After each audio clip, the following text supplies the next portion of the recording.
اداره راهسازی منطقه کلاب آسیبی رسیده به پل دهه حسن قربانی ناحیه وسه را شمرد و میگوید برای بازسازی آن تا 1 میلیون سومانی ضرور است. در صورت پیدا شدن این مقدار مبلغ پل بازسازی خواهد شد. اما در اداره راهسازی منطقه دقیق نگفتند که چنین سرمایه از کجا دریافت و بازسازی پل کی شروع خواهد شد. وزارت نقلیات اومده و دیدن امروز تاپاگا خلاصه‌های خود را پیشنهاد میکنند و یا باید چی گفته زیاده از 1 میلیون پول در کار که برای برقرار کردن همون پولی روز 4 شکستگی. پل روز 4 ینور هنگام گذشتن یک ماشین گرانوزن از بالای آن دو نیمه شد.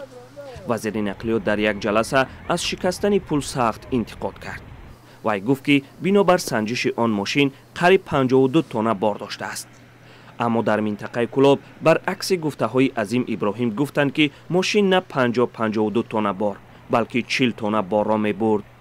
صاحبکاری که شغل طبیعی رو میکشید وزن خودش معین کردیم 40 تن معین شد. 40 تن معین کردیم و حجت را پیشنهاد کردیم با در بررسی قرار داره.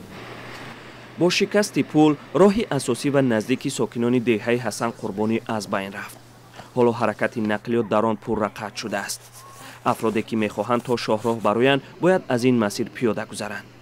ساکنان میگویند انتظاری بیهوده است و به کندن پل سر کرده اند. آنها میگویند مجبورند خودشان این پل را برقرار کنند. مثل دهه حسن قربانی ناحیه وسه 4 پل دیگر در منطقه نیاز به تعمیر و ترمیمند، ولی برای این مبلغ جدا نشده است. محمود جان رحمتزاده، آزادی، کلاه.